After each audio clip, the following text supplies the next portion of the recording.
Bonjour Capucine. Bonjour. Donc Capucine, toi tu es ostéopathe. C'est ça. Tu peux me parler un petit peu de tes spécialités? De mes spécialités? Oui. En fait, ce qui s'est passé, c'est qu'à chaque fois que j'ai eu besoin de quelque chose dans ma vie, je me suis formée. Donc au fur et à mesure, je me suis formée à plein de trucs en fait. Donc au départ, j'ai fait du sport à haut niveau, donc je me suis en course à pied. Donc je me suis pas mal blessée, donc il a fallu que je cherche des informations là-dessus. Et puis ensuite, j'ai quand même avec l'ostéopathie, je me disais bien que la pilule et tout ça, c'était pas génial, donc j'ai cherché des choses sur la contraception naturelle. Ensuite, j'ai été enceinte, donc j'ai voulu comprendre comment fonctionnait l'accouchement. Et puis ensuite, j'ai eu des enfants, donc j'ai essayé de comprendre comment les élever. En fait, voilà, quoi. C'est au fil des expériences de la vie et des situations auxquelles tu étais confrontée, du coup, tu as fait des recherches et puis tu as pu développer une connaissance et une expertise dans ce domaine. Et puis, te rendant compte que d'autres personnes pouvaient rencontrer ces mêmes problématiques, trouver des solutions pour y répondre et puis partager les expériences que tu as pu accumuler, voilà, en fait. C'est ça, exactement. Et puis, comme j'aime bien me former, ça fait une dizaine d'années, je fais entre 3 et 4 formations par an. Du coup, à chaque fois sur les domaines qui me posent des questions ou qui m'intéressent. Concernant l'écologie du cycle menstruel, l'écologie contraceptive, c'est vrai que bien souvent les femmes, il y a une grande désinformation sur le sujet et la réponse systématique aux questions contraceptives, ça va être bien souvent la pilule, le stérilet, enfin ça va être globalement des questions, enfin des réponses d'hormones de synthèse. Alors, quelle est ton expérience à ce sujet? Alors, sur les hormones de synthèse, j'ai pas une grande expérience. Oui. Moi, j'étais dans un milieu déjà sur la santé, et donc c'est vrai que je savais déjà que les hormones de synthèse, c'était pas l'idéal, donc j'ai jamais voulu en prendre. Et j'ai fini par me faire. J'ai un médecin qui m'a convaincue de le prendre quand je faisais du sport à haut niveau. Je l'ai pris 1 mois. Donc voilà, c'est tout ce que j'ai pris comme pilule dans toute ma vie. Mais pendant longtemps, j'ai ignoré plein de choses sur le cycle. Et donc c'est il y a seulement 8 ans où j'ai découvert, via la symptothermie, que en fait, on pouvait comprendre notre cycle complètement en fait, et pouvoir déterminer quand est-ce qu'on était fertile, quand est-ce qu'on était infertile, et ça à 100% en fait. C'est pas parce que aujourd'hui quand on en parle, moi j'entends souvent « Ah oui, ma cousine elle a fait ça, elle a calculé, hein. » Elle est en train du 3e. Alors forcément, du coup ça motive pas les femmes en fait à se lancer là-dedans, parce qu'il y a vachement de peur, et puis celles qui se lancent, des fois il leur manque des morceaux d'informations, donc elles font des calculs à peu près, et du coup ça décrédite beaucoup toutes ces méthodes-là, parce que, alors souvent, moi je suis très curieuse, alors ok, votre cousine elle a utilisé quoi comme méthode, elle a calculé quoi, comment, expliquez-moi, parce que si elle tombe enceinte, c'est forcément qu'elle s'est plantée quelque part en fait. Donc c'est parce que ces méthodes-là, elles sont vraiment très efficaces si on respecte ce qu'elle dit. C'est-à-dire que l'efficacité, elle est aussi bonne qu'une pilule contraceptive. Oui, il n'y a qu'à se renseigner sur l'indice de Pearl, où on voit l'efficacité des différentes méthodes qui sont proposées. Et la symptothermie, il s'agit d'indices combinés. On va voir la glaire, on va voir la température, les humeurs, et puis même l'observation au niveau du col de l'utérus éventuellement. Et ça permet du coup d'avoir une précision, je vais dire même d'horlogerie, parce que le cycle féminin, c'est juste quelque chose de merveilleux et de très précis finalement, quand on a la compréhension. Ouais. Tu sais, des fois je dis en fait c'est juste qu'on ne nous a pas enseigné à observer des choses. Quand tu as un enfant qui se trépigne comme ça, et là tu te dis il va faire pipi quoi. Il y a des signes qui trompent. Toi en tant qu'adulte, tu vois que l'enfant il a envie de faire pipi, mais lui en fait il n'a pas encore connecté entre son cerveau et ses sensations que là c'était le temps d'aller faire pipi, tu vois. Et en fait, aujourd'hui, on n'a pas enseigné aux femmes que quand elles ressentent certaines choses dans leur corps, et ben, c'est signe de telle ou telle chose sur leur cycle, en fait. Et je pense que, tu vois, en fait, l'apprentissage de la connaissance du cycle, c'est ça, en fait. C'est dire aux femmes, tu vois, quand tu ressens ça, et ben, ça veut dire ça, en fait, tu vois. Et c'est la même chose que quand tu dis à un enfant, va faire pipi, quoi. Et en fait, on va connecter ce qu'elle sent et les explications scientifiques derrière. Donc, la femme, elle va apprendre à affiner ses perceptions corporelles, son ressenti. Et alors, moi j'aime bien, pour se lancer, j'aime bien la symptothermie parce que c'est très carré, c'est comme tu disais, c'est tel jour, telle heure, c'est carré, quoi. Et puis après, oui, une fois qu'on a fait quelques années, on peut se lancer, parce qu'en fait, quand on découvre ça, on se rend compte qu'il y en a plein de méthodes, en fait. Il n'y a pas que la symptothermie, il y a la méthode Billings, il y a NAPRO, il y a... en fait, chaque pays a développé un peu ces méthodes-là. Je ne connais pas NAPRO. C'est aux États-Unis. Mm-hmm. Donc, eux, ils ont tout un pan sur la fertilité, en fait, justement pour les troubles de la fertilité, donc pour plutôt concevoir, mais on peut aussi l'utiliser pareil comme méthode contraceptive. C'est ça qui est intéressant avec les méthodes d'observation, les méthodes naturelles, c'est qu'en fait, elles sont réversibles. C'est-à-dire, si on veut concevoir, la compréhension du cycle menstruel va pouvoir aider. Et même, c'est aussi un indice qui donne des indications claires et précises sur même l'état de santé global de la femme. Son cycle menstruel, il révèle énormément de choses sur l'état de santé. Et c'est pas uniquement en mode contraceptif, mais on peut l'utiliser déjà en mode observation, connaissance de soi, découverte pour les jeunes femmes. Et puis en mode contraception, ou alors en mode conception. Et c'est une grande connaissance de soi et une autonomie, en fait. Et puis après, ce qui est aussi intéressant, c'est de voir que nos hormones, elles influencent sur notre humeur. Mm-hmm. Tu vois, quand tu es stressé, il y a de l'adrénaline, quand tu es heureux, tu as de la sérotonine. Et nos hormones du cycle, elles ont aussi une influence sur comment on fonctionne, tu vois. On sait aujourd'hui que la pilule, ça augmente la dépression, ça baisse la libido, ça a tout un impact négatif. Donc forcément, quand tu vas arrêter, tu vas repartir dans l'autre sens avec des influences plutôt positives. Moi, je me souviens d'une patiente qui avait fait peut-être 10-15 ans de pilule, je me souviens plus. Puis elle a arrêté, puis elle me dit, vous savez, je pensais pas être je pensais pas être dépressive. Mais en fait, elle avait fini par penser que c'était son état naturel, en fait. Oui. Et du coup, elle s'est rendue compte, quand elle a arrêté les hormones, qu'elle était vachement plus joyeuse, vachement plus épanouie. Et finalement, elle avait fait tellement longtemps de pilule qu'elle pensait que c'était son état naturel, tu vois. Peut-être un petit peu tristounette, tu vois. Et puis, et du coup, quand elle a arrêté, bon, changement, voilà. Mais un des trucs que je retrouve, qu'on me dit le plus, parce que en fait, j'ai pas fait assez longtemps de pilule pour faire, tu vois, le avant-après. De le ressentir dans ton corps. De le ressentir dans mon corps, mais les femmes qui viennent me voir me le racontent. Et un des premiers impacts, c'est un impact sur la libido. On a une meilleure libido sans hormones. Donc c'est vrai que ça va plus loin, tu vois, que juste la santé. On va avoir aussi... moi, je trouve que c'est des méthodes où on est obligé de fonctionner avec son conjoint. Donc, il y a aussi... L'homme, il est impliqué dans le processus. Voilà. Donc, tout un échange qui se fait aussi avec le conjoint. Donc, moi, je trouve que ça améliore aussi la relation dans le couple, tu vois. Parce que une des critiques, une des remarques qu'on me fait aussi, c'est... Je me souviens une fois, une femme qui dit mais mon conjoint, il ne voudra pas. Je dis, ah oui, mais bon, c'est ton corps quand même. Donc, et ils ne se rendent pas compte qu'en fait, que ça peut être positif dans le couple aussi. En fait. Je pense que c'est ça le problème de la pilule, c'est que du coup, considérant que la femme elle est disponible tous les jours, mais les hommes, c'est comme s'ils avaient été désimpliqués de cette question contraceptive.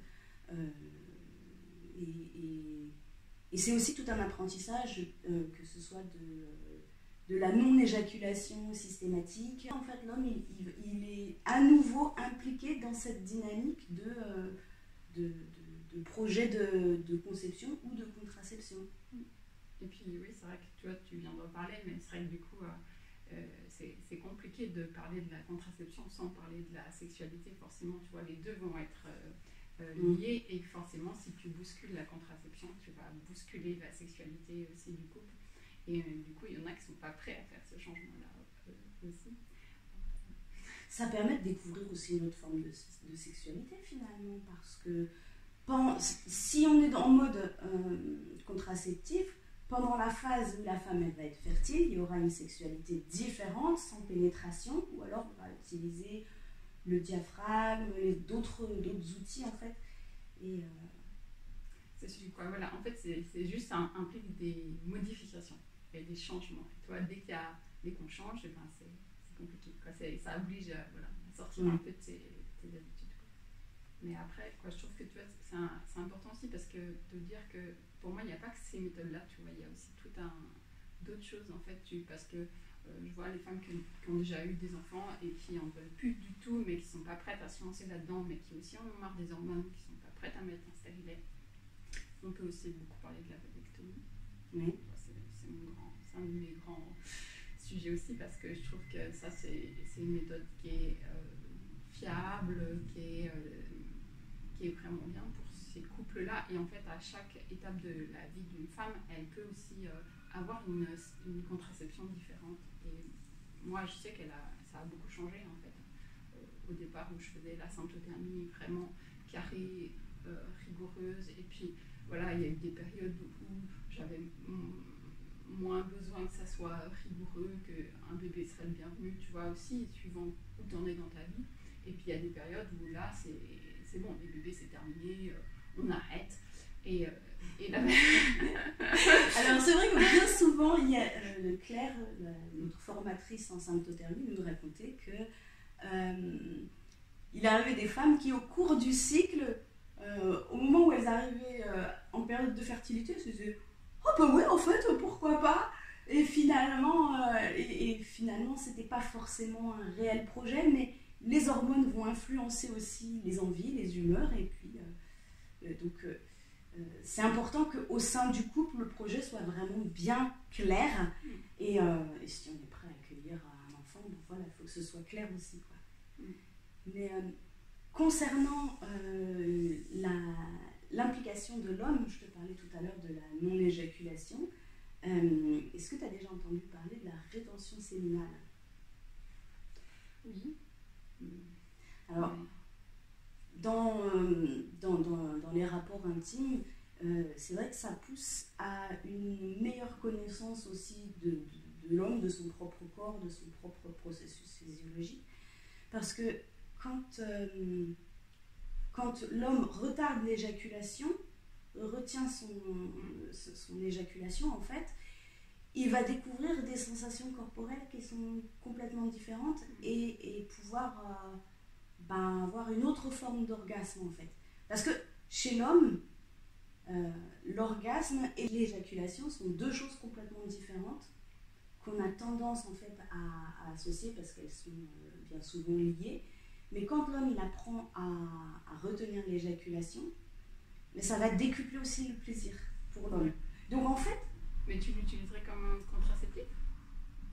Parce que non, pas forcément comme contraceptif, mais c'est un outil de meilleure connaissance de soi. Et puis, par exemple, l'orgasme chez l'homme, ça va être quelque chose de fugace, très, très restreint en fait, et très localisé. Mais quand l'homme va apprendre à retenir l'éjaculation, à la retarder, et il va découvrir d'autres sensations et pouvoir atteindre aussi des orgasmes beaucoup plus puissants, beaucoup plus généralisés.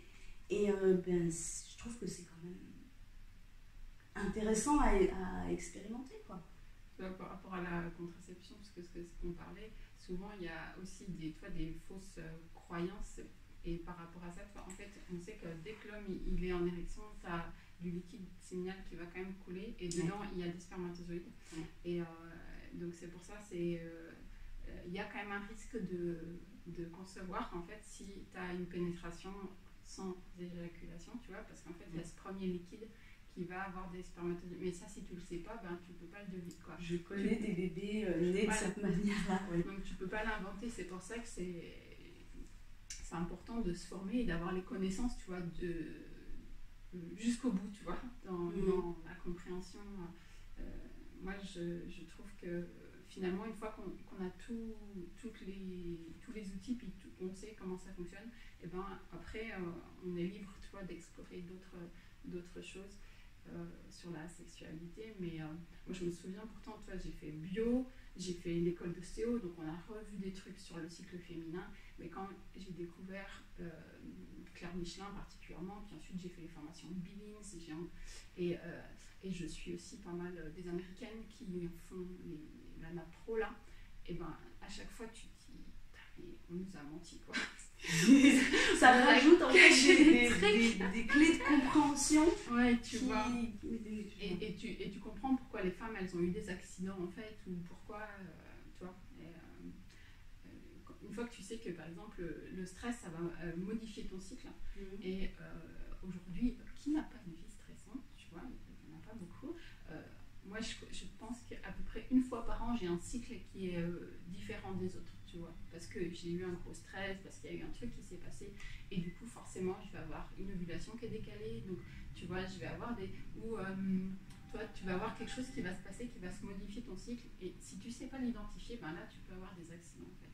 C'est tant que ton cycle il est régulier, que ça va, ta vie elle roule et tout, mais en fait c'est important, tu vois, pas en se formant, d'identifier ce cycle ou ces cycles dans l'année qui vont être un peu différents. Et du coup, c'est pour ça que compter 14 jours, ça ne marche pas. Mais toutes les femmes n'ont pas forcément un cycle de 28 jours. Et même une seule femme peut avoir des fois des cycles plus ou moins longs, d'où l'importance d'avoir cette observation, cette compréhension et de vivre son cycle au jour le jour, en fait. C'est ça. Et en plus, ça peut servir pour plein d'autres choses. C'est, comment elle s'appelle, Gaëlle, qui parlait de surfer sur le cycle pour les événements de la vie, les entretiens d'embauche, etc. Suivant les périodes du cycle, il y avait des moments plus ou moins opportuns. Oui, c'est vrai qu'en fonction des hormones, c'est pas ce qu'on disait tout à l'heure, l'humeur ne va pas être pareille. Donc, et puis aujourd'hui, le modèle, c'est le modèle masculin, qui est un modèle plutôt constant, parce qu'eux, ils ont des hormones en continu. Et nous, on nous demande en tant que femme d'être d'être un peu constante. Sauf que nous, on est cyclique, et les hommes, des fois, ils ont du mal à supporter qu'ils doivent avoir deux femmes différentes en une seule.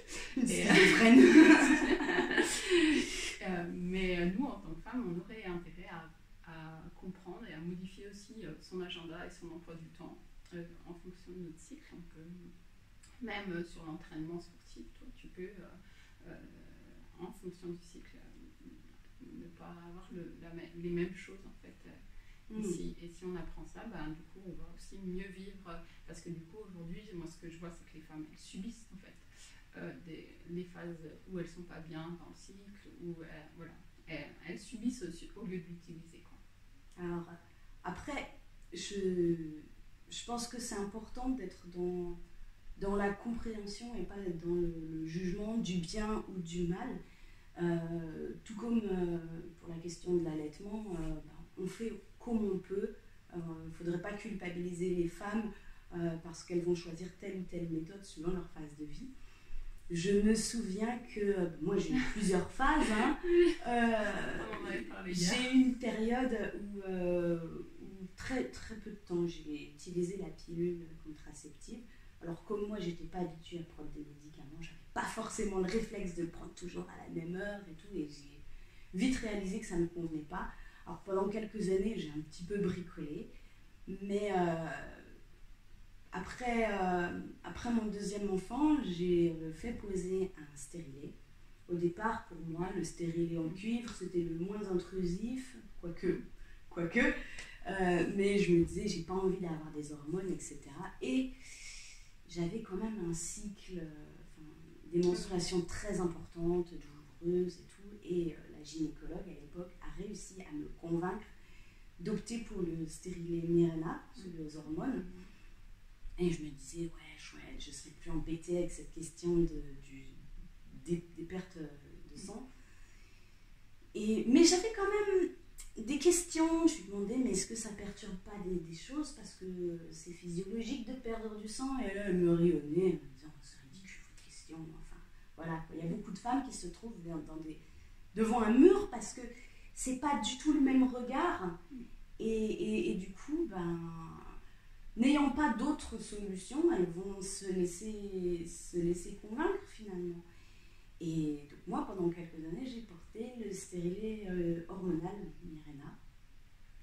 Et bon, j'étais contente à ce moment-là, ça me convenait en fait à cette période-là. C'est vrai que j'étais dans une période de vie où je voulais pas me prendre la tête et c'était plus simple à cette époque-là. Et on m'a parlé donc d'écologie contraceptive et tout ça. Et moi, je me revois rétorquer ah non, mais moi, ça ne m'intéresse pas, j'ai le stérilet hormonal, je ne me prends pas la tête et j'étais contente de ça. Puis, le temps a passé et par un concours de circonstances, j'ai pu suivre la formation de Claire Michin en symptothermie. Et là, j'ai découvert un univers, ça a fait pif, la lumière qui s'allume. Et comme j'étais déjà aussi dans une dynamique d'hygiène de vie, d'écologie physiologique en fait, et là, je sentais que j'étais plus du tout en phase avec ce stérilet, ce corps étranger dans mon corps, quoi. Et c'était radical. En 3 jours, il n'était plus là, quoi. Je l'ai fait retirer.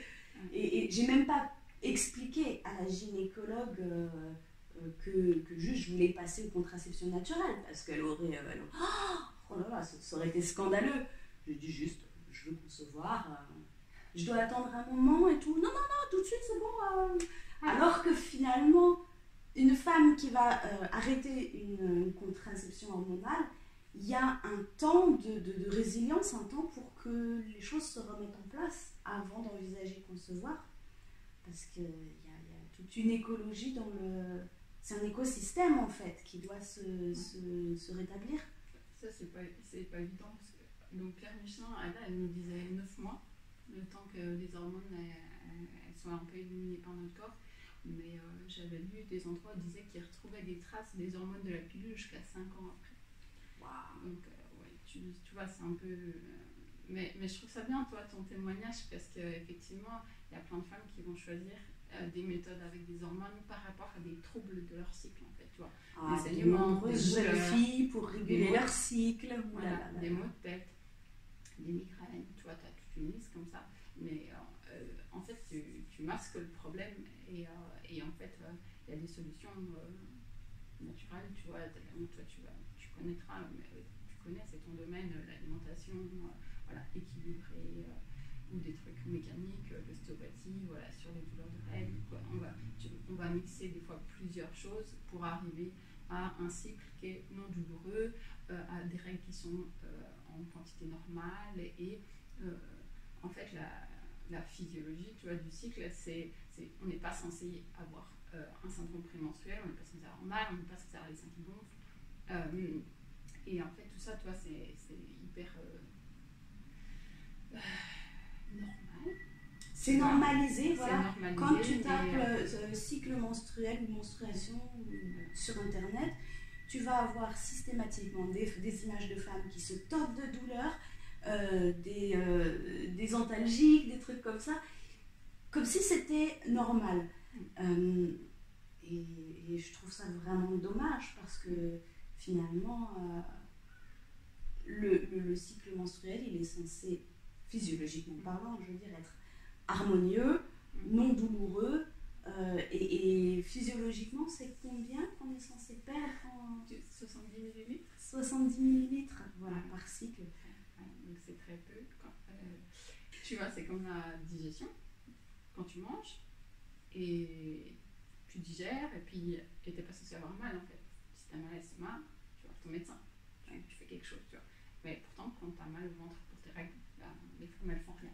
Tu vois, elles attendent. Et puis, au bout de quelques années, elles vont dire, voilà, elles vont dire, on va faire quelque chose. Puis ça va être la solution facile, qui sera là souvent la pilule. Mais voilà, tu vois, il y a d'autres alternatives qui peuvent... Moi, j'avais une cliente qui, elle, systématiquement, tous les mois, elle se mettait en arrêt. Parce qu'il faut savoir que dans les conventions, il est prévu 1 jour d'arrêt par mois pour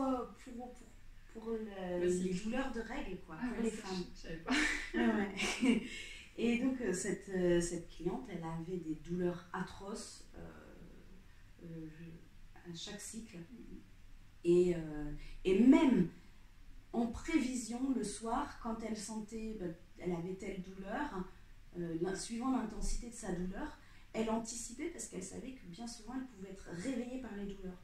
Donc elle prenait des antidouleurs en prévention liées aux douleurs qu'elle avait, quoi. Et donc je l'ai accompagnée, on a travaillé sur l'observation de son cycle, sur son alimentation, etc. Et maintenant, alors qu'elle prenait au moins 2-3 cachets par jour pendant ses menstruations, elle n'en prend plus du tout, parce qu'elle n'a plus de douleur, ou alors c'est des tensions un petit peu, mais c'est gérable.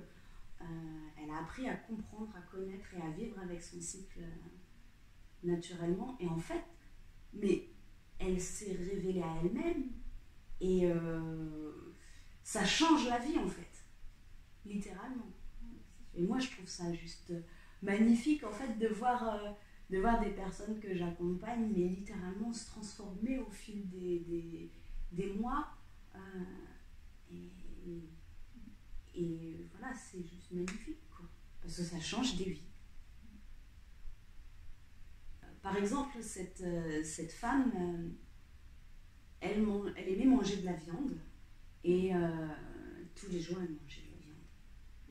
Et je l'ai encouragée à faire des expériences, en fait. Parce qu'il n'y a pas de règle fixe. Et tout le monde ne fonctionne pas pareil. Et l'idée, c'est plutôt d'encourager à expérimenter.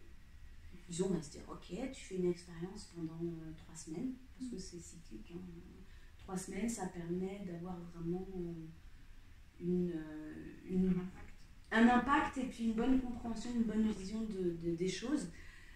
Et du coup, elle a fait des expériences et c'est là qu'elle a pu ressentir, vivre dans son corps et ressentir les différences cycle après cycle de l'impact du fait de manger moins de viande. Et là, mais ça a été assez radical. Puis après, il y a eu d'autres choses aussi dans son alimentation qu'elle a changé. Mais voilà, moi je pars toujours du principe de vis l'expérience dans ton propre corps. C'est là que ça aura réellement un impact. Parce que je peux te dire tout et n'importe quoi. Si tu crois des choses de manière théorique, ça ne va pas changer grand-chose.